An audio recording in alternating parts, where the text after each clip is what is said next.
जय जिनेन्द्र सभी को।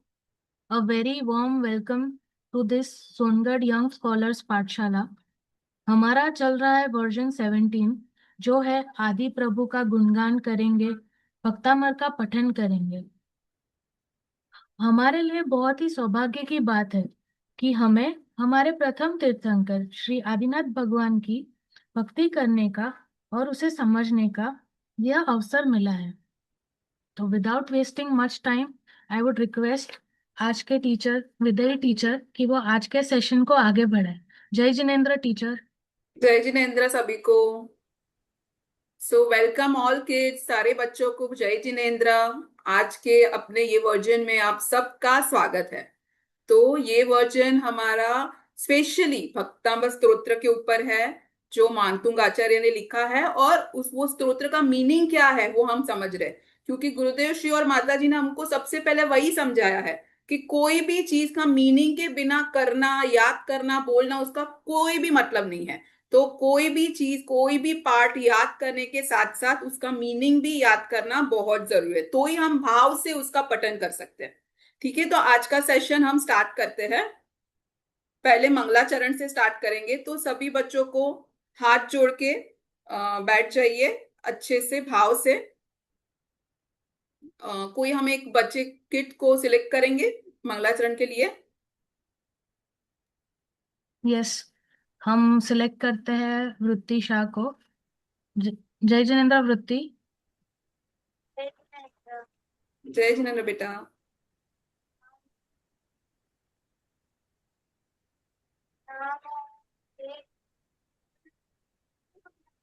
वृत्ति, आपकी वॉइस नहीं आ रही, इट्स वेरी लो। आ रही है। हाँ, अभी आ रही है, आप थोड़ा नजदीक आ जाइए। नमो हरिहंताय, नमो सिद्धाणं, नमो आयर्याणं, नमो अजायाणं, नमो वेदव्रताय।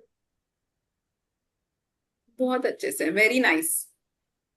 सबसे पहले हमने अपने पंच परमेष्ठी, जो हमारे आराध्य है, वैसे देव को याद किया, देव गुरु को नमस्कार करके हम आज का सेशन शुरू करते हैं। Next slide.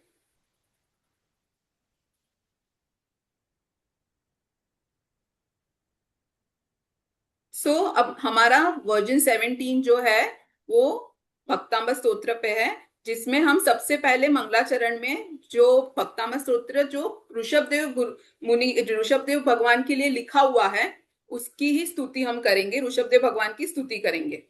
तो ऋषभदेव भगवान की स्तुति के लिए एक कोई भी, किसी को भी सिलेक्ट कर लीजिए।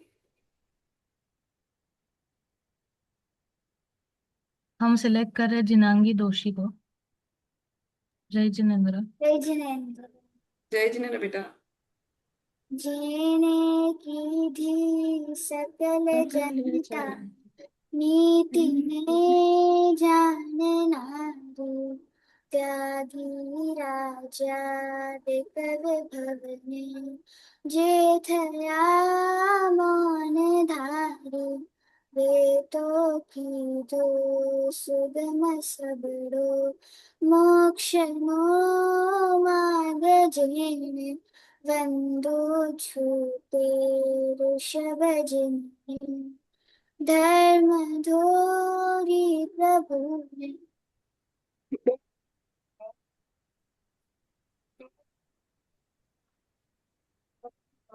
का जो वॉइस नहीं दे रहा। आदिनाथ भगवान, उनको नमस्कार करते हैं, जिन्होंने हमको जो भी नीति है वो सारी उन्होंने ही सिखाई। चतुर्थ काल के बाद ये पंचम काल की शुरुआत हुई, तभी सब कुछ ऋषभदेव महाराज ने ही बताया, क्योंकि वो कर्म भूमि की शुरुआत थी। और फिर उन्होंने ही राज्य वैभव सब कुछ छोड़ के मुनि दीक्षा लेके आत्म ध्यान करके मोक्ष की प्राप्ति की। तो जब भी कोई भी तीर्थंकर जब भी दीक्षा लेते हैं, उसके बाद वो मौन हो जाते हैं। जब तक उनकी दिव्य ध्वनि नहीं खिरती तब तक वो कुछ नहीं बोलते। तो वो मौन रोक रह के अपने आत्मा की साधना करते हैं, वो एक शब्द भी नहीं बोलते।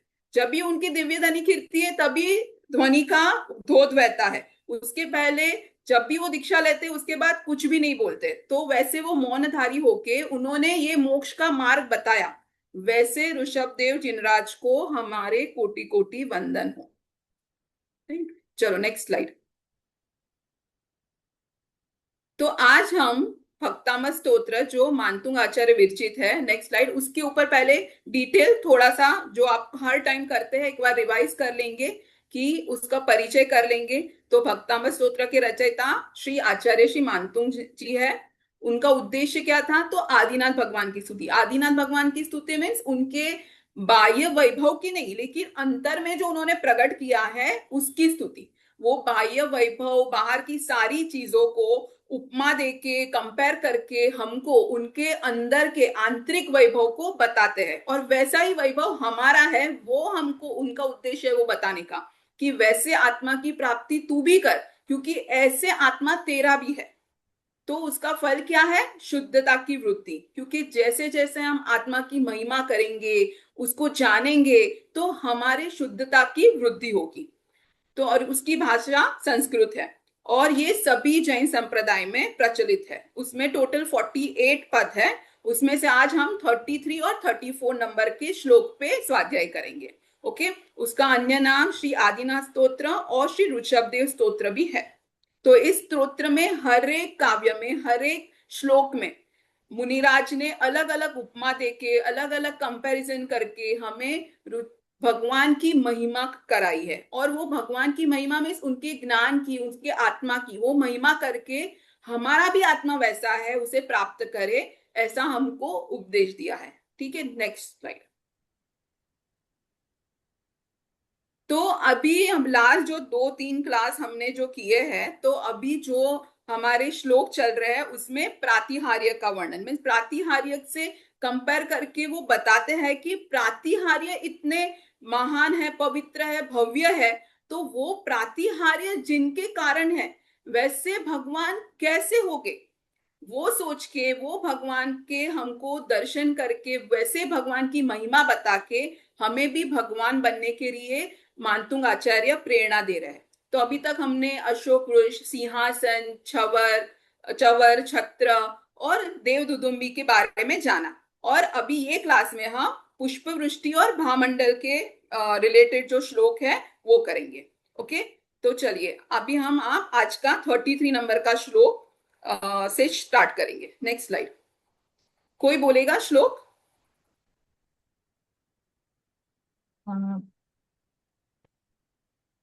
हम सिलेक्ट कर रहे हैं ध्रुवी को, डिजिटल ID हाँ, 1333। जय जिनेन्द्र ध्रुवी। ये संस्कृत में है, तो एकदम अच्छे से इसका पठन करना। ओके। Yes ma'am. मंदार सुंदर नमेरु सुपारिजात संतानकादि कुसुमोत्कुर वृष्टिरुद्ध गंधोद बिंदु शुभ मंद मरुत्प्रपात दिव्यादिव पतित देव शांत। वेरी नाइस, बहुत फास्ट आपने तो एकदम फास्ट उसमें बोल दिया, बट वेरी नाइस। एक भी मिस्टेक या एक भी वर्ड का भी आगे पीछे नहीं हुआ, बहुत अच्छे से। तो पहले हम ये जो श्लोक है उसका मीनिंग समझते हैं, क्योंकि वो श्लोक का मीनिंग समझने से ही हमको पता चलेगा कि एग्जैक्टली मानतुंग आचार्य देव ये श्लोक से भगवान की स्तुति में क्या कह रहे हैं। Okay, next slide.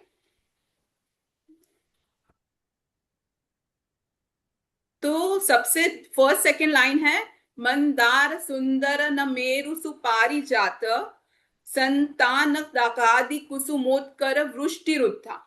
तो ये जो मंदार है, सुंदर है, नमेरु है, सुपारी जात है, वो सारे जो है ना वो पुष्प, फूल के नाम है।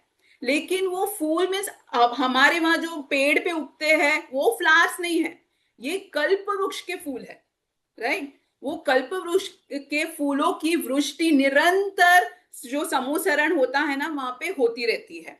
भगवान विराजमान होते हैं सभा में, सभी देव, मनुष्य, गणधर जी, मुनिराज जी, आरजी का, तिरियन सब विराजमान रहते हैं, और वहां पे निरंतर ये जो पुष्प होते हैं ना उसकी वृष्टि धीरे धीरे धीरे धीरे वृष्टि होती रहती है।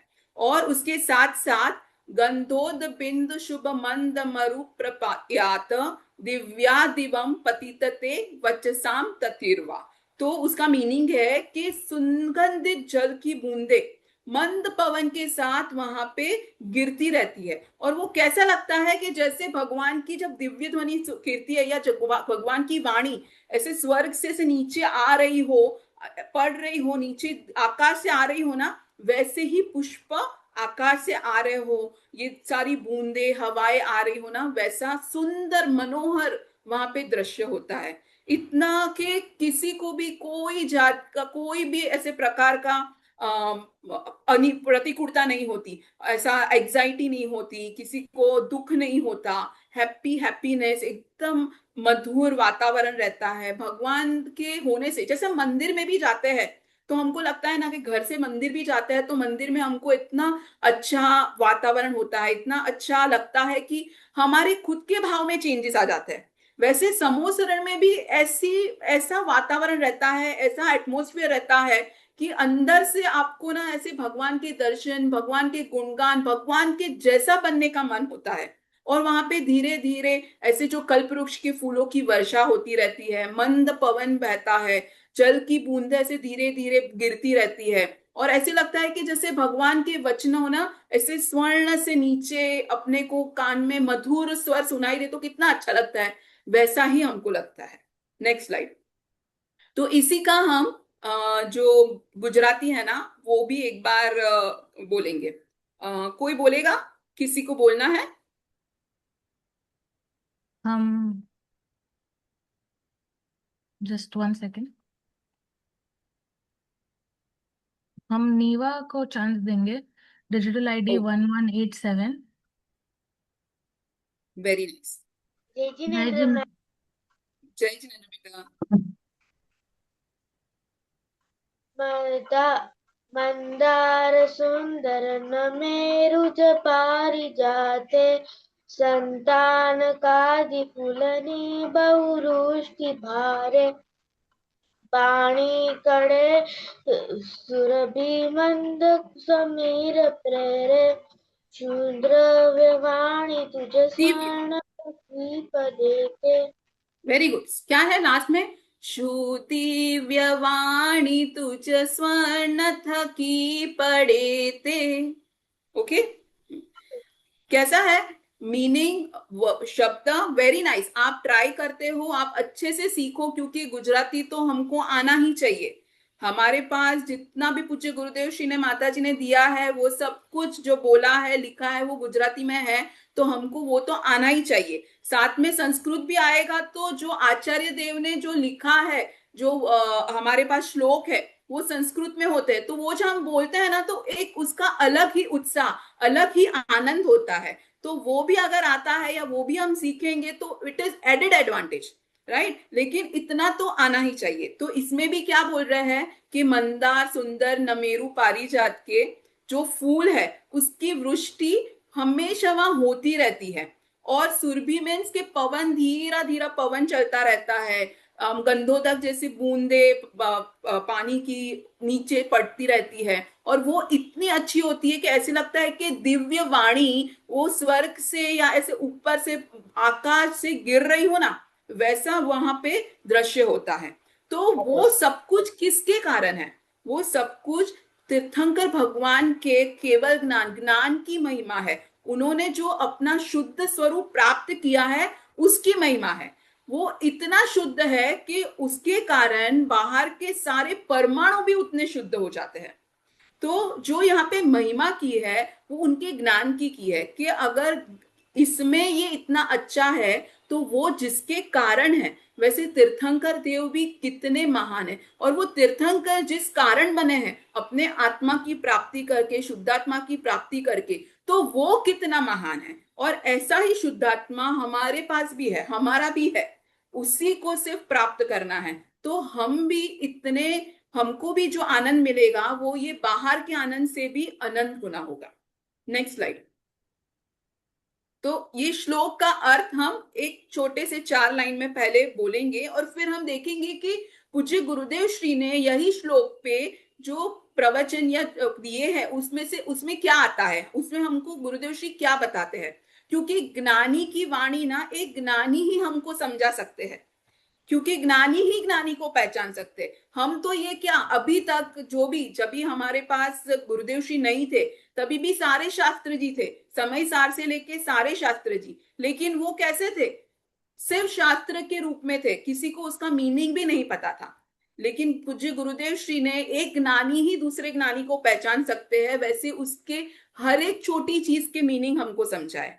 तो वैसे ही ये भी जो मानतुंग आचार्य ज्ञानी है, उन्होंने जो भक्ति की है, तो उस भक्ति में से हमको एग्जैक्टली क्या लेना, कैसे उसका भी स्वाध्याय करना, वो हमको पूज्य गुरुदेव श्री ही समझा सकते हैं। ओके, तो इसका है, ये भी हम पढ़ते हैं कि हे प्रभु, मंदार, सुंदर, नमेरु, पारिजात, संतानक इत्यादि वृक्षों के, ऊर्ध्वमुखी पुष्पों के दिव्य वृष्टि, सुगंधित जल की बूंदों एवं मंद मंद वायु के साथ आकाश से हो रही है, मानो आपके वचनों की श्रेणी ही साक्षात उपस्थित हो रही हो। ऐसे लगता है कि जैसे उनके वचन भी धीरे धीरे धीरे मधुर हमारे कान में पड़ रहे हो और हमें कितना आनंद हो, वैसे ही आनंददायक ये पुष्प वृष्टि होती है। Next slide. तो ये पुष्प कैसे होते हैं ना, वो उसके उद्भव होते हैं। उद्भव मीन्स जब भी कभी पेड़ से कोई भी फूल या कोई भी फ्लावर गिरता है तो कैसा उल्टा, तो ये यहाँ पे जो फ्लावर की जो वृष्टि होती है ना, वो सीधी होती है। मीन्स उसकी डाल जो नीचे रहती है, उसकी जो लीफ वो सब नीचे रहता है, फूल ऐसे ऊपर सीधा रहता है, तो वो ऐसे सीधे गिरते हैं, उल्टे नहीं गिरते। तो वो सीधे गिरते हैं, उसको ऊर्ध्वमुख कहते हैं, ऊर्ध्वमुखी। ऊर्ध्व मीन्स ऊपर, ऊपर उसका मुख होता है, ऊपर की साइड से ऐसे सीधे गिरते हैं। तो जैसे वो सीधे ऊर्ध्वमुखी होते हैं, वैसे जो भी भगवान की वाणी सुनने आया है वो भी ऊर्ध्व मीन्स उसका भी आरोहण हो, वो भी ऊपर बढ़े, वैसी भावना के साथ वैसे वो बताते हैं कि यहाँ पे जो उनको सुनने आए हैं प्रभु को, वो भी ऊर्ध्वमुखी होते हैं। तो क्या कहते हैं पूज्य गुरुदेव श्री की, प्रभु के समोसरण में उत्तम सुगंधित पुष्प जैसे कि मंदार, सुंदर, नमेरु, पारिजात आदि की वर्षा होती है, सुगंधित मंद मंद पवन बहती है और सुगंधित जल की फुहार बरसती रहती है। राइट, जैसे हम कभी कहीं जाते हैं, बहुत गर्मी होती है और ऐसा धीरे धीरे मंद ऐसा कोई ऐसे पानी का ऐसे छटका होता है, तो हमको कितना अच्छा लगता है, ओ फाइन, हाइश, बहुत अच्छा लग रहा है। वैसे वहां समोसरण में ऐसे धीरे मंद पवन के साथ जो पानी की बूंदे धीरे धीरे ऐसे फुआरा उसका होता रहता है। और प्रभु के जन्म के पहले जैसे रत्न वृष्टि होती है ना, वैसे ही समोसरण में पुष्प वृष्टि होती है। और तभी गुरुदेव श्री कहते हैं कि वो होती है तो कैसा लगता है कि जैसे आकाश को ऐसे लगता है कि जैसे मैं अनंत हूं, उससे भी जो ये केवल ज्ञान है वो ज्ञान की अनंतता मेरे से भी विशाल है और महिमा वाला है। तो मैं वैसे ज्ञान को नमस्कार करके वो फूल को बरसा रहा हूं, वैसा वहां का एटमोस्फियर होता है। राइट, मीन्स आकाश कितना है, अनंत प्रदेशीय, अनंत, उसका कोई अंत नहीं है। लेकिन उससे भी जो केवल ज्ञान है वो उससे भी अनंत है, उससे भी महिमा वाला है। तो यहाँ पे कंपैरिजन करके ज्ञान की महिमा बताई है। फिर गुरुदेव जी कहते हैं कि जैसे ये जो समोसरण में जो पुष्प की वृष्टि होती है ना, तो वो पुष्प है ना सचित नहीं होते, अचित होते। सचित बोले तो हमारे जो कर्मभूमि के जो नॉर्मल जो ट्री है उसके ऊपर जो फ्लावर्स बनते हैं ना, वो क्या होते हैं, वो जीव, उसमें जीव होता है, और जब हम वो तोड़ते हैं तो वो जीव मर जाते हैं। राइट, तो उसको उसमें हिंसा होती है।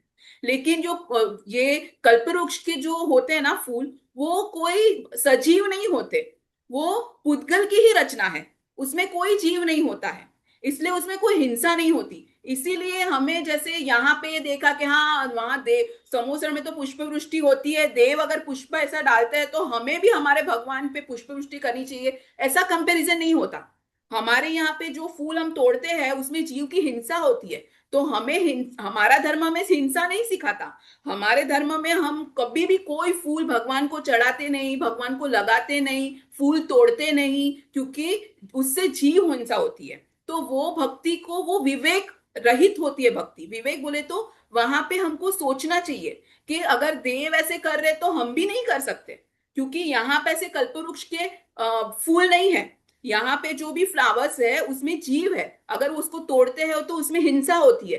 इसलिए हमको कभी भी वो फूल तोड़ने नहीं चाहिए, भगवान को चढ़ाने नहीं चाहिए, कि भगवान के पास या मंदिर में भी कहीं पे भी लेके जाने नहीं चाहिए, तोड़ने ही नहीं चाहिए, क्योंकि वो फूल सचेत होते हैं। लेकिन जो समूह शरण में जो पुष्प वृष्टि होती है, वो जो होते हैं ना फूल, वो अचित होते हैं। अचित होते में उसमें चेतना नहीं होती, वो पुद्गल की ही रचना होती है, राइट। तो इसके लिए हमें कभी भी यहाँ अपने कर्मभूमि में हम जहाँ रहते हैं वहां पे भी फ्लावर तोड़ के अगर देव करते हैं तो हमें भी करनी चाहिए, वैसी कंपैरिजन नहीं करनी चाहिए। वो भक्ति को भक्ति नहीं कहते, राइट, वो विवेक रहित भक्ति बोलते हैं। तो हम जब भी भगवान की भक्ति करें उसमें हमें ये पता होना चाहिए कि किससे जीव हिंसा होती है या वैसा कुछ भी हो रहा है, तो वो हमें नहीं करना चाहिए। फिर लास्ट में गुरुदेव जी कहते हैं कि प्रभु के समूह शरण में बिखरे पुष्प ऊर्ध्वमुखी होते हैं, डंठल नीचे और खिला हुआ भाग ऊपर होता है। इस प्रकार जिन देव के चरणों में नम्र बुद्ध भक्त भी ऊर्ध्वमुखी अर्थात विशुद्ध परिणामी होते हैं, इसलिए वे स्वर्ग मोक्ष के उच्च पद को प्राप्त करते हैं। तो वो बोल रहे कि जो भगवान की भक्ति करने, भगवान की दिव्य ध्वनि सुनने आया है ना, वो भी ऊर्ध्वमुखी है। जैसे हम भी गुरुदेव श्री का प्रवचन सुनते हैं, सुनने जाते हैं, मंदिर जाते हैं भगवान के दर्शन करने, तो हम भी ऊर्ध्वमुखी है, हमें भी तो भगवान जैसा बनना है, और हम भी भाव से भक्ति करेंगे और महिमा से आत्मा की प्राप्ति का पुरुषार्थ करेंगे, तो हमें भी मोक्ष की प्राप्ति हो सकती है। तो वैसी भावना के साथ मानतुंग आचार्य ने ये श्लोक की रचना की है। अभी नेक्स्ट आगे का श्लोक देखते हैं। आई होप ये सबको आपको समझ में आया होगा। ये कोई बोलेगा? हम चांस देंगे आन्या जैन को, 1925 फ्रॉम बैंगलोर। जय जिनेन्द्र आन्या। जय जिनेन्द्र। मेरा नाम अनाया है। सॉरी। ओके अच्छा। जय जिनेन्द्र। जय जिनेन्द्र बेटा। शुम्भप्रभावलय भूरिविभाविभोस्ते लोकत्रये द्युतिमतां द्युतिमाक्षिपन्ति प्रोद्यद्दिवाकरनिरन्तरभूरिसङ्ख्या दीप्त्या जयत्यपि निशामपि सोमसौम्याम्। वेरी नाइस, बहुत अच्छे, बहुत अच्छे से। हम सो हैप्पी के आप सभी ये संस्कृत में है फिर भी इतने अच्छे से बोल रहे हैं सभी बच्चे। Very nice, so proud of you कि ये आप पढ़ते हैं, इतने अच्छे से बोलते हैं, एक भी मिस्टेक के बिना आप बोलते हो। वेरी नाइस, बहुत अच्छा। ये बोलने से अपने भावों में भी इतनी निर्मलता आती है, इतना शांत भाव होता है कि हमें खुद को भी फील होता है कि ये हम जब पढ़ते हैं ना तो हमको खुद को भी इतना अच्छा फील होता है। तो सोचो कि वैसे ही आत्मा को जब प्राप्त करेंगे तो कैसा फील होगा। Next slide. तो पहले इसका मीनिंग समझते हैं। सबसे पहला है शुभ प्रभा वलय भूरि विभा विभोत से, मीन्स हे प्रभु, शुभत मीन्स दैदीप्यमान, प्रभा वलय मीन्स भामंडल, जो भगवान विराजते हैं ना तो उनके पीछे ऐसे भामंडल, तेजस्वी प्रकाश का ऐसा गोलाकार आपको दिखता है, उसको भामंडल बोलते हैं। हम जब भी अपने मंदिर में भी जब भी प्रतिमा जी विराजमान करते हैं तो उसके पीछे भामंडल होता है, उसके ऊपर छत्र होते हैं, साइड में चावर होते हैं, तो वो सब कुछ हम अपने मंदिर में भी विराजमान करते हैं। तो राइट, तो वैसे यहाँ पे भी जब भी, और साइड में ऐसे कोई भी पिलर ऐसा हो तो वहां पे देव ऐसे पुष्प वृष्टि करते हो, ऐसे चित्र होते हैं, राइट। तो हमारे मंदिर में भी आप देखेंगे ना तो आपको ये सब कुछ देखने को मिलेगा, राइट। तो और क्या बोलते हैं कि भूरी विभा में अत्यंतिक कांति वाले, वो बोल रहे हैं कि वो भामंडल कैसा है, अत्यंतिक कांति। कांति बोले तो एकदम तेजस्यमान, तेजस्वी। तो कैसा तेजस्वी, तो उसके लिए बोलते हैं कि लोकत्रये द्युतिमतान द्युतिमाक्षिपन्ति, मीन्स तीनों लोकों में जितने भी द्युतिमतान का मीनिंग है कि सभी कांतिमान पदार्थ की। तो सभी कांतिमान का पदार्थ यानी कि सूर्य, चंद्र, मुकुट, हीरा, माणिक, आप कुछ भी ले लो, राइट। तो वो तो कहते हैं कि उदित मीन्स प्रद्योत दिवाकर निरंतर भूरी संख्या, मीन्स बहुत सारी संख्या में उदित हुए सूर्य की, भारी संख्या में उदित हुए सूर्य की भी जो निरंतर जो उसकी तेजस्विता है, कांति है, दीप्ता जयतपति निशामति सौम सौम्या, और कांति है उससे भी कांतिमान, ऐसा अपना क्या है, भामंडल है। और कहते हैं कि दीप्ति से भी और चंद्रमा के समान सुंदर जो रात्रि है, उसको भी, जो रात्रि को भी देदीप्यमान कर दे, उसको भी जीत जाए, वैसा ये भामंडल देदीप्यमान है। तो भगवान के भामंडल को भी उन्होंने ऐसी प्रशंसा की है, भामंडल को बताया है कि वो भामंडल भी इतना कांतिवान, देदीप्यमान, तेजस्वी, प्रकाश वाला होता है। लेकिन ऐसे नहीं होता कि जैसे हम सूर्य को देखते हैं तो हमारी आंखें से नम हो जाती है, लेकिन ये इतना तेजस्वी, इतना देदीप्यमान होते हुए भी उसको देख के हमारी आंखें नम नहीं होती। हमको भगवान की, ये देदीप्यमान होते हुए भी भगवान का मुखमंडल उससे भी देदीप्यमान दिखता है। तो वैसा जो भामंडल है वो जिसका है, वो भगवान तो उससे भी देदीप्यमान है, उससे भी कांतिवान है, उनकी तो कोई उपमा ही नहीं है। वैसा ये श्लोक का मीनिंग है। Next slide. तो अभी उसका हम गुजराती में पढ़ेंगे। किसी को सिलेक्ट कर लीजिए। There is only one hand race, तो हम उन्हें चांस देंगे। जिनांगी दोषी। ओके। जय जिनेन्द्र। जय जिनेन्द्र।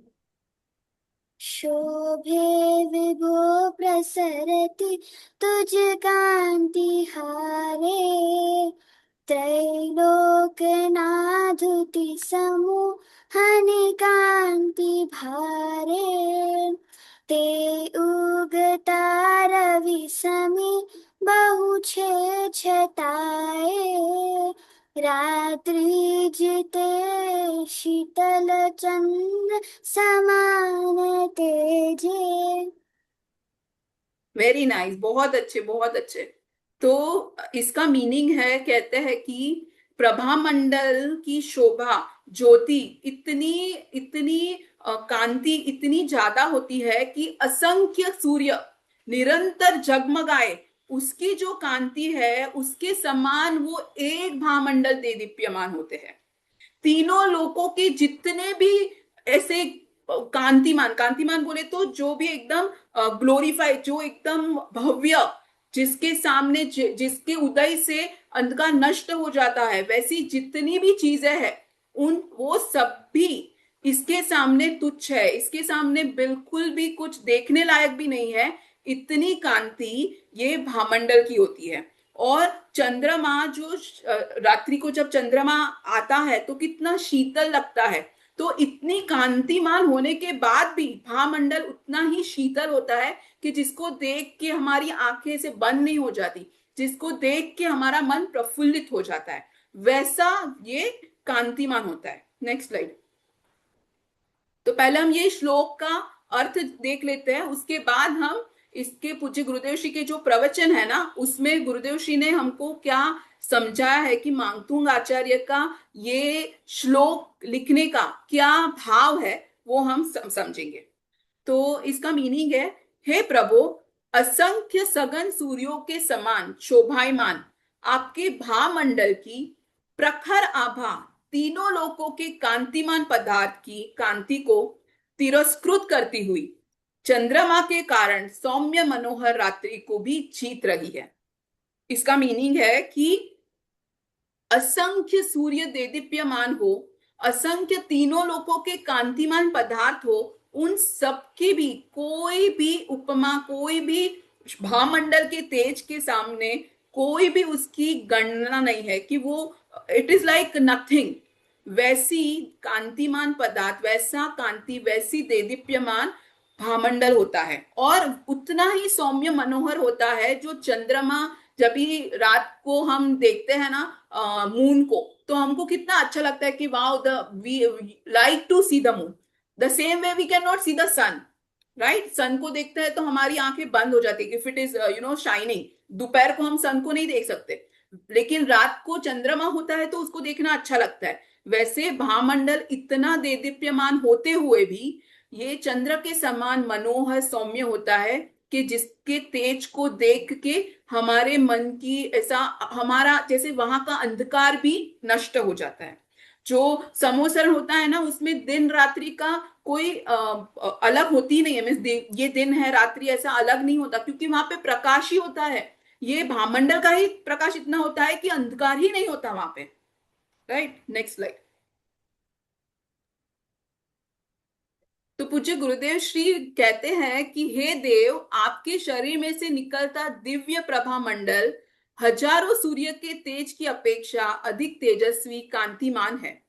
तीन लोक में हीरा, चंद्र, सूर्य, देव के मुकुट आदि कितने भी प्रकाशमान पदार्थ है, उन सब के तेज को आपके भामंडल का तेज फीका कर देता है। और हजारों सूर्य की अपेक्षा से भी अधिक तेजस्वी होने पर भी वह शांत और सौम्य है। वह रात्रि में भी प्रकाशमान रहता है, इसके लिए अंधकार को दूर करता है। इसलिए समोसरण में अंधकार होता ही नहीं है। दिन और रात्रि का ऐसा कोई भेदभाव हो ही नहीं है कि हमको कैसे दिन होता है रात होती है सब पता चलता है। समोसरण में ऐसा पता ही नहीं चलता, दिन रात्रि का भेद ही नहीं होता। यह तीर्थंकर प्रभु का अतिशय, उनकी शरीर का अतिशय ऐसा है, तो उनके आत्मा के केवल ज्ञान की तेज की तो क्या बात के, कि उनका खुद का तेज, भामंडल का तेज इतना है, तो उनके ज्ञान का तेज कितना होगा। और वैसा ज्ञान हम भी प्राप्त कर सकते हैं। तो वो जब हम प्राप्त करेंगे तभी आनंद कैसा होगा। तो ये सोच के भी हमें उस ज्ञान की महिमा हो, ये आत्मा की महिमा हो, उसके लिए ही ये काव्य में ये श्लोक मानतुंग आचार्य ने लिखा है। फिर कहते हैं कि भगवान को कोई भी रोग, शस्त्रादि ऐसी उपद्रव नहीं होता। जो हमारे भगवान होते हैं वो वितरागी होते हैं, राइट। वो उनको कोई शस्त्र वस्त्र कुछ नहीं होता। भगवान केवल ज्ञान, भगवान को कोई रोग कुछ नहीं होता कभी।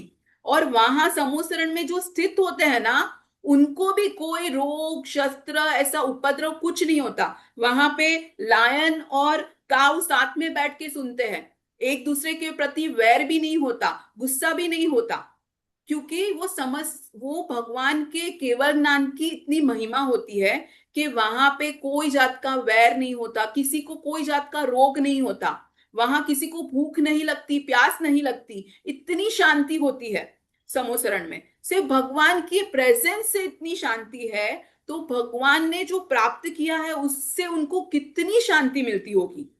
तो उससे वैसी शांति प्राप्त करने को हमको भी मन हो, हमारी भी इच्छा हो, हमें भी उसकी आकांक्षा हो, उसके लिए ही ये श्लोक मानतुंग आचार्य ने लिखा है। फिर पूज्य गुरुदेव जी कहते हैं कि उनके दिव्य ज्ञान तेज में तीन काल तीन लोक झलकता है। वैसे ये जो भामंडल होता है ना, उसमें कोई भी जीव को अपने सात भाव दिखते हैं। प्रेजेंट का भाव, तीन पहले के, तीन बाद के, कितने दिखते हैं? सात भाव टोटल। अगर वो मोक्ष में जाने वाला हो तो वो मोक्ष भी वहां दिखता है। तो इसीलिए वो बोलते हैं गुरुदेव श्री की जैसे भगवान के भामंडल में सात भाव दिखते हैं, तो उसको देख के भगवान के ज्ञान की महिमा करके उसका भी अज्ञान दूर होके जीव का, और वो अपने ज्ञान चक्षु को खोल के अपना खुद का भी मोक्ष वहां पे देखे, ऐसी उसको भावना होती है। तो इस प्रकार भामंडल की महिमा द्वारा धर्म जीव स्वयं की मोक्ष की भावना का चिंतन करते हैं। भगवान के गुण स्तवन द्वारा वास्तव में वो वैसे स्वभाव की भावना करते हैं। तो ये पूरे जो स्तोत्र लिखा है ना मानतुंग आचार्य जी ने, उसमें उन्होंने हर एक श्लोक में वो अपने आत्मा में भगवान की भक्ति करते करते वैसा ही गुण मेरे में है, वैसा ही स्वभाव मेरा है, वैसे सोचकर अपने आत्मा का भी वैभव का वर्णन और उसकी महिमा कर रहे हैं। और वो श्लोक और ये काव्य के श्लोक स्तोत्र के द्वारा हमको भी वो वही उपदेश, हमको भी वही सिखाना चाहते हैं कि ये पढ़ के हमें भी ये सोचना चाहिए कि ये ऐसा आत्मा तो हमारा भी है, तो हम भी ऐसा आत्मा प्राप्त करें। तो आई होप आपको ये समझा होगा कि ये जो भी प्रातिहार्य है उसके वर्णन के द्वारा मानतुंग आचार्य हमें अपने आत्मा की ओर लेके जा रहे हैं कि ये तो बाह्य वैभव ऐसा है, तो वैसे ज्ञानी का आत्मा की शुद्धता और उसका आनंद कैसा होगा, और वैसा हम भी प्राप्त कर सकते हैं, तो उसका पुरुषार्थ हम करें। तो इसी के ऊपर ना पूज्य माता जी को किसी ने एक क्वेश्चन पूछा था, तो वो भी हम समझते हैं, फिर हम आगे बढ़ेंगे। Next slide. तो एक मुमुक्षु ने माता जी को ऐसा क्वेश्चन पूछा कि ज्ञानी पासे जयने तू भक्ति मांगजे, उसका मीनिंग क्या? श्रीमद जी ने ये कहा है कि तू ज्ञानी के पास जाएगा ना, तो ज्ञानी के पास जाके तू बोलना कि मुझे भक्ति दीजिए। तो मुमुक्षु ने माता जी से पूछा कि उसका मीनिंग क्या, मैं ज्ञानी के पास जाके ज्ञान मांगू, मैं भक्ति क्यों मांगू? तो भक्ति मांगजे उसका मीनिंग क्या है? देखो, ज्ञानी की हर एक चीज में ना मर्म है। मर्म बोले तो उसका कुछ ना कुछ मीनिंग होता है, वो मीनिंग के बिना बात नहीं करते, तो उसका मीनिंग समझना बहुत जरूरी है। तो माता जी ने कहा कि भक्ति एटले के महिमा करजे, मीन्स भक्ति मीन्स महिमा करना। भक्ति मांगजे मीन्स एक ज्ञानी को जो अपने आत्मा की महिमा हुई है, वो महिमा के कारण ही उसकी प्राप्ति होती है। जैसे फॉर एग्जाम्पल मैंने सीखा કે હા હું જીવ છું, મારામાં જ્ઞાન છે, હું જ્ઞાનથી જાણું છું। ओके, हाँ, मैंने मेमोराइज कर लिया, मेरे ज्ञान में वो बैठ गया, लेकिन मुझे उसकी महिमा आनी चाहिए कि ओ, मेरे ज्ञान इतना महान है कि वो तीन काल तीन लोक को जान सकता है। जो मेरे पास है वो किसी और द्रव्य के पास नहीं है, ऐसा मैं जीव हूं। तो मुझे उसकी महिमा आएगी तो मैं उसको प्राप्त करने की ट्राई करूंगा। फॉर एग्जाम्पल, अगर बाहर में आपको अगर डॉक्टर बनना हो, या आपके पेरेंट्स चाहते हो कि आपको डॉक्टर बनाए, तो वो क्या करते हैं? तो वो डॉक्टर को ग्लोरीफाई करते हैं कि वाह डॉक्टर बन तू, तो उसमें तो कितना नॉलेज होता है, वो किसी की जान बचा सकते हैं, उसको ये है, उसके पास वो होता है, मेडल्स होता है, सब उसकी रिस्पेक्ट करते हैं। तो what they do, they glorify it and tell you to become like that, और यू फील कि हाँ यार डॉक्टर बनना चाहिए, और then you become that, right? वैसे ही ज्ञान की, हमारे शुद्धात्मा की हमको महिमा आएगी ना, तो ही हमें उसको प्राप्त करने का मन होगा। अदरवाइज हम क्या करेंगे? हाँ, नॉलेज बढ़ाएंगे, मुझे ये आता है, मुझे वो आता है, मैंने ये सीख लिया, मैंने ये बाय हार्ट कर लिया, मैंने वो बाय हार्ट कर दिया, बट उससे क्या? उससे कुछ नहीं होगा। मुझे अगर मेरी आत्मा को, शुद्धात्मा को प्राप्त करना है, तो उसकी महिमा में वो कैसा है, उसको प्राप्त करने की मुझे ऐसे अंदर से धगश होनी चाहिए, नहीं कुछ भी हो जाए। जैसे गुरुदेव श्री और माता जी ने जो शुद्धात्मा की प्राप्ति की है, मार्ग बताया है, मुझे कुछ भी हो जाए वो प्राप्त करना है, मुझे भी वैसा बनना है, मुझे भी वैसा आनंद चाहिए। तो माता जी कहते हैं कि भक्ति એટલે કે મહિમા કરજે, તેમની પાસેથી હું આ જાણી લઉં એકલા विकल्प करवा करता तू भक्ति के महिमा करजे। उसका मीनिंग है कि ज्ञानी के पास से मैं ये समझ लूं, वो समझ लूं, उससे वो तो समझना, लेकिन समझने के साथ उसकी महिमा करना। सिर्फ समझ के ज्ञान में बिठा के नहीं, वो ज्ञान में जब तुम बिठाते हो तो उसकी महिमा करना, वैल्यू करना कि यस, मेरे में ऐसे गुण है, मेरे गुण की इतनी ताकत है, तो मैं कैसा हूं, तो मुझे मुझे अपने आप को जानना है। वैसी आत्मा की महिमा करना, सत्पुरुष की दशा की फिर वो कहते हैं कि સત્પુરુષની દશાની મહિમા આવતા અને તારા આત્માની મહિમા આવવાનો અને તારા આત્માની દશા પ્રગટ કરવાનો અવકાશ है। उसका मीनिंग है कि अगर तुझे सत्पुरुष की, भगवान की आत्मा की महिमा आएगी, तो तुझे तेरे आत्मा की भी महिमा आएगी। अगर तुझे भगवान की कि भगवान ऐसे है, ऐसी महिमा आएगी, मुझे भी ऐसा बनना है, ऐसी महिमा आएगी, तो तुझे तेरे खुद की आत्मा की भी महिमा आएगी। जैसे मानतुंग आचार्य को ऋषभदेव भगवान की इतनी महिमा आई कि नहीं, ऐसे मेरे भगवान है, ऐसे मेरे भगवान है, मुझे भी उनके जैसा बनना है। और उन्होंने ये स्तोत्र की रचना के द्वारा उनके वही भाव प्रकट किए, और उन्होंने भी अपना खुद का वो स्वरूप प्राप्त किया, सम्यक दर्शन प्राप्त करके मोक्ष जाएंगे तभी वो।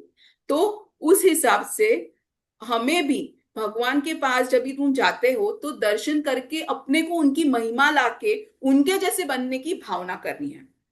तो उन्होंने बोला कि હું જાણી લઉં એમ લુખ્ખા જ્ઞાનની માંગણી કરવા કરતા, અર્થાત આનું શું એમ કરવા કરતા તેની મહિમા કરજે, એનાથી તારા ચૈતન્યની મહિમા તને આવશે અને ચૈતન્ય તરફ વળાશે। બહાર દેવશાસ્ત્ર ગુરુની મહિમા કરવાથી અંતરમાં તારા આત્માની મહિમા આવવાનો અવકાશ છે। તેના તેમની મહિમા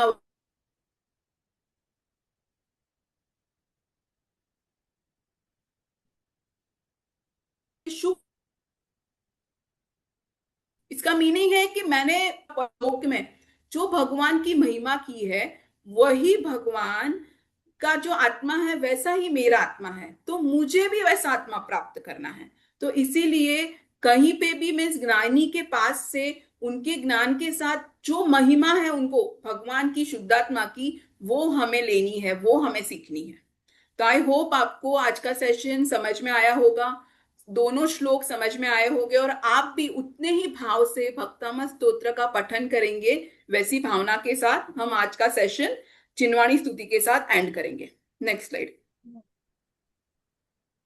हाँ, ये नेक्स्ट स्लाइड में नेक्स्ट वीक का होमवर्क है। 35 और 36 नंबर का श्लोक हम नेक्स्ट क्लास में सीखेंगे। नेक्स्ट क्लास सब हाथ जोड़ लीजिए, हम चिनवाणी स्तुति करेंगे।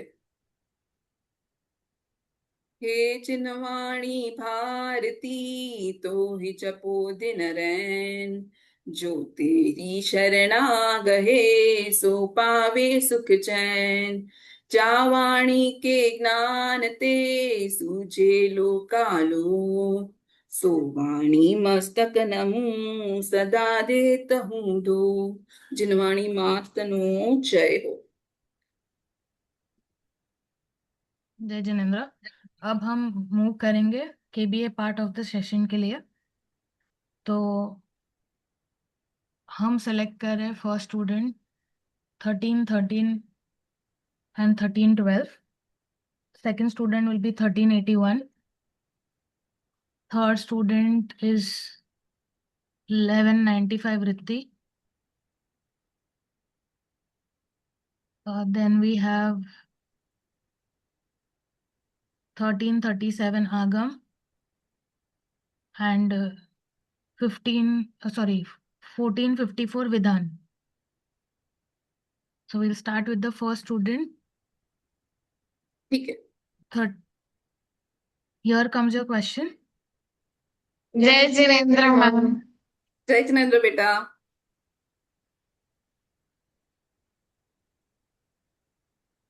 बहुत सिंपल क्वेश्चन है, आपने ध्यान से पढ़ा है तो आपको आ ही जाएगा। आज का क्वेश्चन है पहला आपका, आज के क्षण 34 में कौन से प्रातिहार्य का वर्णन किया है? मैम ऑप्शन ए भामंडर। Very nice, very nice. आपको होप आपको दोनों ही श्लोक का मीनिंग समझ में आया होगा। Yes ma'am. यस, और जैसे ब्रह्मांडर की प्रभा और है वैसे ही हमारे आत्मा की प्रभा उससे भी ज्यादा है, उसकी हम प्राप्ति का पुरुषार्थ करें। Yes yes. Very nice, correct answer. जय जिनेन्द्र। जय Jinendra. Next student is 1381. Jai Jinendra. जय Jinendra. Here comes your question.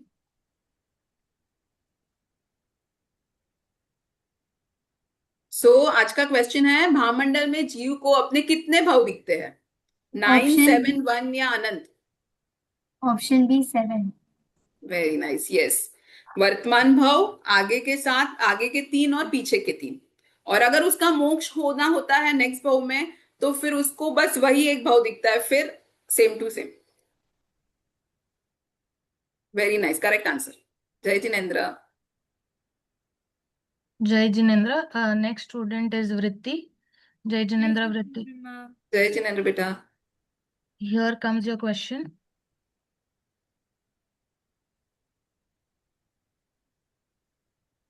समोसरण में जो विशेष महिमा बोधक चिन्ह होते हैं उसे क्या कहते हैं? प्रातिहार्य ma'am. Yes, correct, very nice. जय जिनेन्द्र। जय Jinendra. Okay, we'll move to the next student. Jai Jinendra Agam. जय जिनेन्द्र। जय जिनेन्द्र बेटा। Here comes your question.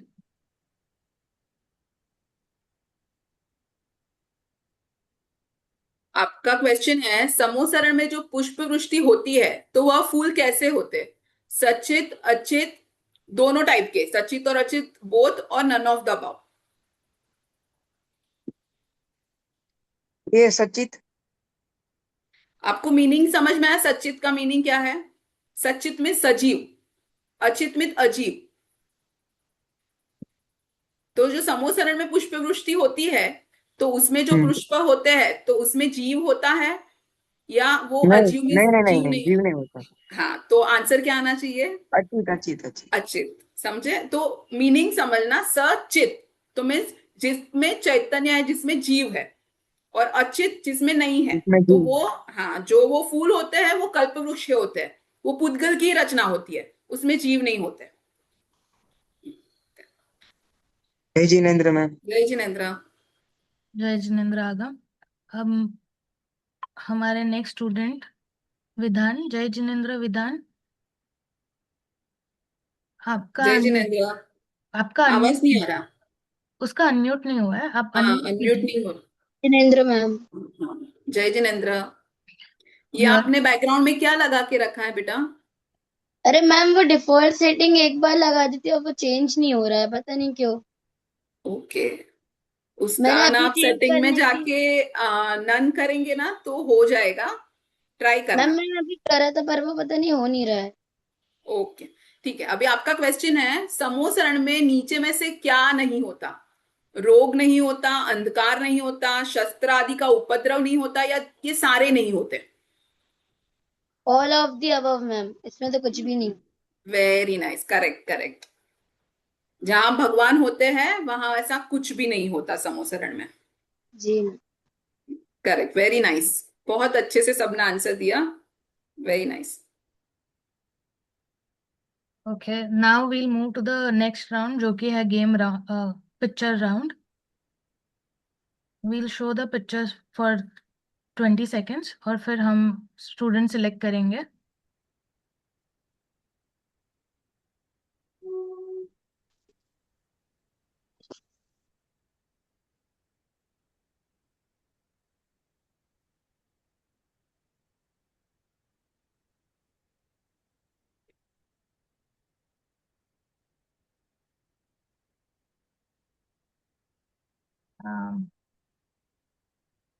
We'll select the student now.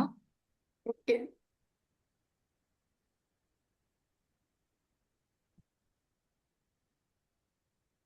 We'll select Neeva Shah. जय जिनेन्द्र नीवा। जय जिनेन्द्र मैम, जय जिनेन्द्र। जय जिनेन्द्र बेटा, आपको पता है ये? हाँ ये एक स्टोरी का पिक्चर है। आपको पता है कौन क्या है वो स्टोरी? हाँ वो महावीर भगवान का है। नहीं नहीं नहीं, ये हमारे सोनगढ़ में से एक पौराणिक कथाएं की बुक है। 4-5 पार्ट है उसके। उसमें ये सारी स्टोरीज दी हुई है।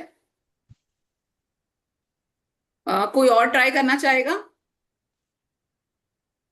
ओके, हम रोल ओवर करेंगे। जिनांगी दोषी ने हैंड रेस किया है, उनका डबल हैंड रेस है, उन्होंने खुद भी हैंड रेस किया हुआ है। जय जिनेन्द्र जिनांगी। जिनेन्द्र। इस जय जिनेन्द्र बेटा। हाँ, इस इमेज में त्रिलोक मंडन हाथी है जो वेरी गुड। राम और लक्ष्मण जी का था। वो लोग कहीं यात्रा करने जा रहे थे, तब अचानक से वो हाथी काइंड ऑफ पागल हो गया था। फिर उसको सम्यक दर्शन हो गया था।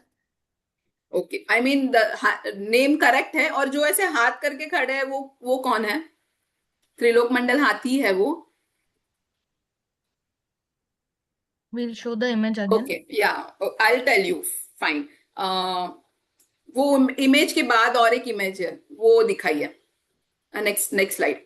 ये जो हाथ करके खड़े हैं ना, वो कौन है? भरत जी है।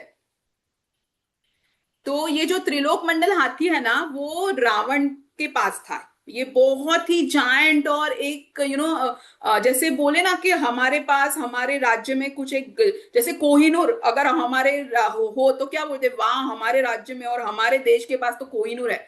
वैसे ये त्रिलोक मंडल हाथी भी है ना, एक प्राइड था जो रावण के पास था। तो रावण की जब मृत्यु हुई तो राम और लक्ष्मण उसको अपने अयोध्या में लेके आए। तो जब भी वो अयोध्या में आया तो एकदम ही लोगों को देख के एकदम वो पागल जैसा हो गया और दौड़ने लगा, यहाँ से वहां यहाँ से वहां।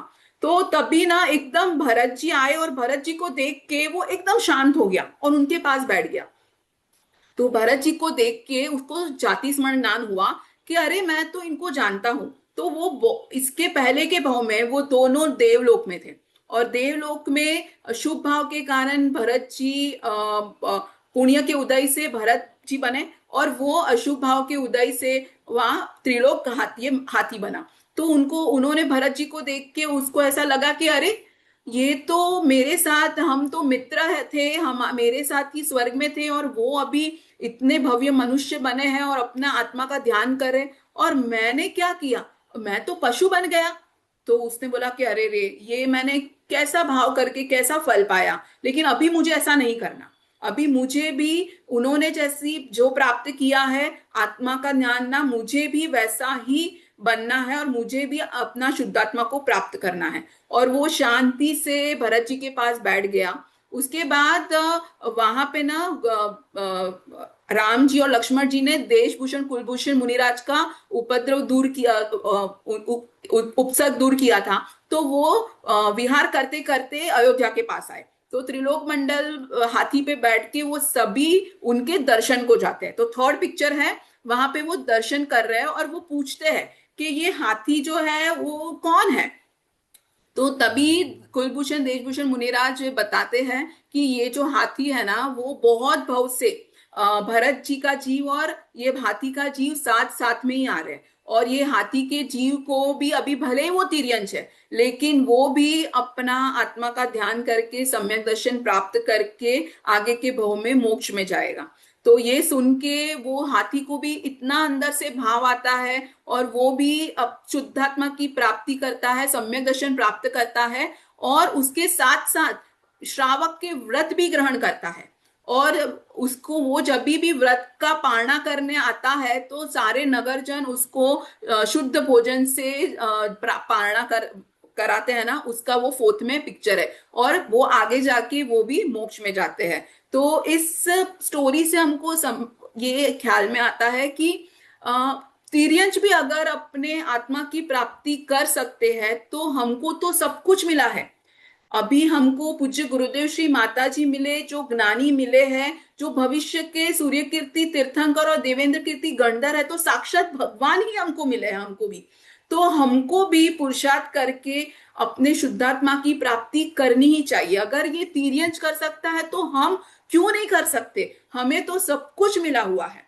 तो ये आत्मा की महिमा लाके, जैसे माता जी ने गुरुदेव से सुन के आत्मा की महिमा करके ये मार्ग को प्रूफ किया कि हाँ आत्मा की प्राप्ति होती है, वैसे हमें भी गुरुदेव और माता जी के सानिध्य में उनके प्रवचन, उनकी बात, उनकी वाणी सुन के अपने आत्मा प्राप्ति का पुरुषार्थ करना चाहिए।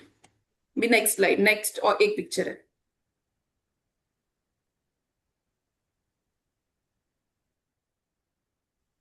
We'll keep it for 20 seconds. ये पिक्चर आप देख लीजिए, फिर इसके ऊपर मैं एक क्वेश्चन पूछने वाली हूँ।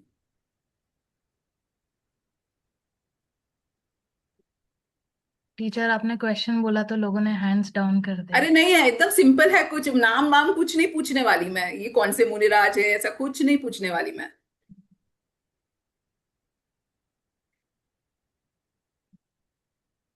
ओके, हम चांस देंगे नित्या को।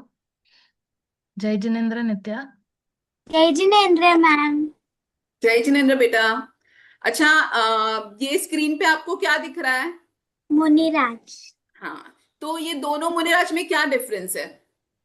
कि फर्स्ट मुनिराज वो ग्रंथ लिख रहे हैं और सेकंड मुनिराज अपनी आत्मा का ध्यान कर रहे हैं। और कोई डिफरेंस दिख रहा है?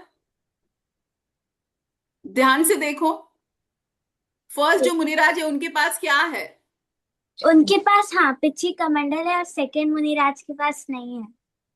तो वो ये डिफरेंस कभी होता है, उसका क्या मीनिंग है ये डिफरेंस होने का? कि ये सेकंड मुनिराज तीर्थंकर है। Very good, very nice. तो ये हमें पता होना चाहिए। हाँ, तो ये हमें पता होना चाहिए, जो तीर्थंकर मुनिराज होते हैं ना, उनको पीछी कमंडल नहीं होता। अदरवाइज मुनिराज को ये दो ही परिग्रह होते हैं, उनके पास ये दो ही चीज होती है, पीछी और कमंडल। किसके लिए? प्रासुकता के लिए। लेकिन जो तीर्थंकर मुनिराज होते हैं ना, उनको जन्म से ही निहार होता ही नहीं है, और उनके इतने पुण्य के उदय होते हैं कि उनके शरीर के कारण कोई भी जीव की हिंसा ही नहीं होती। इसके लिए तीर्थंकर मुनिराज कभी भी पीछे और कवंडर नहीं रखते। तो जब भी कभी हम पिक्चर देखें और ऐसा हो तो हमको पता होना चाहिए कि अगर पीछे और कवंडर नहीं है तो वो मुनिराज जो है वो किसी तीर्थंकर मुनिराज का पिक्चर है या उसकी बात चल रही है, राइट। तो ये पिक्चर से सिर्फ यही डिफरेंस आप सबको समझ में आए वो बताना था। Very nice, correct, very good Nitya. Thank you ma'am. जय जिनेन्द्र। जय जिनेन्द्र। जय जिनेन्द्र नित्या। अब हम क्विजेस की ओर बढ़ेंगे। Teacher, do you want to sum up something or we can move ahead? Yes, नहीं, मूव। ओके, तो मैं रिक्वेस्ट करूंगी अनेरी से कि वो आज की क्विजेस को हैंडल करे। जय जिनेन्द्र। क्विज़ेस की लिंक चैट बॉक्स में पेस्ट की गई है, आप क्लिक करके ज्वाइन कर सकते हैं। प्लीज अपना digital ID, name and age mention कीजिए। आज फ्राइडे है तो फ्राइडे क्लास में हम 17 एंड बिलो एज के स्टूडेंट्स को प्रेफरेंस देते हैं।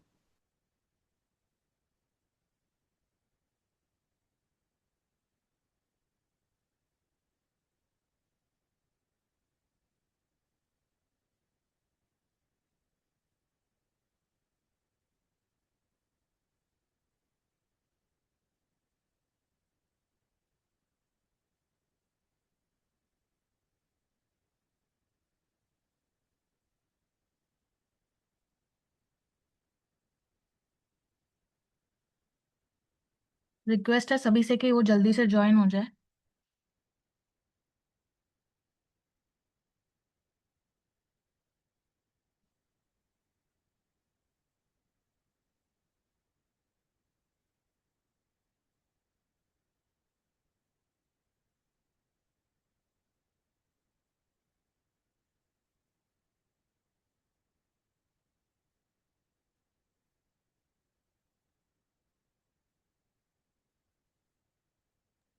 We'll wait for next 20 seconds.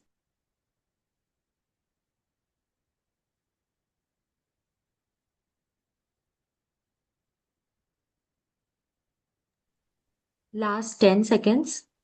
10, 9, 8, 7, 6, 5, 4, 3, 2, 1. We'll start the quiz.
We'll wait for last 10 seconds and then we'll end the quiz.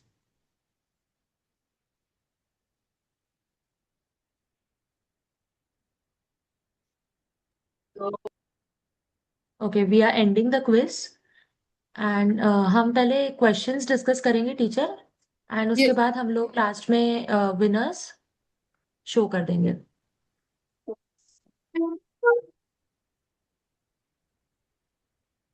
First question में 29 करेक्ट है एंड 2 इनकरेक्ट है। तो फर्स्ट है पंच परमेष्टि में परमात्मा कितने हैं? तो जो देव है वो परमात्मा है, तो 2 वो सबको आना चाहिए। अरियन जी, सिद्ध जी। सेकेंड क्वेश्चन थोड़ा डिफिकल्ट है, तो 23 डिफिकल्ट नहीं इनकरेक्ट है, है। सबने अच्छे से पढ़ा नहीं। क्या पूछा? हल्का भारी ये कौन से गुण की पर्याय है? गुण, मैंने द्रव्य नहीं लिखा है, गुण लिखा है। ऑलमोस्ट सबने पुद्गल लिखा होगा, बट इट इज स्पर्श गुण की ये पर्याय है। थोड़ा ट्रिकी क्वेश्चन है। क्योंकि हल्का भारी हम स्पर्श गुण की जो 8 है, हल्कू भारी, ठंडू गरम, वो स्पर्श गुण की पर्याय है। तो क्वेश्चन रीड करना बहुत जरूरी है अच्छे से। तो फास्ट के उसमें सबने पुद्गल कर दिया है। आगे next, third third question also 8 correct and 23 incorrect. तो इट इज लाइक क्षेत्र अपेक्षा से कौन से द्रव्य समान? क्षेत्र में कितने प्रदेश है?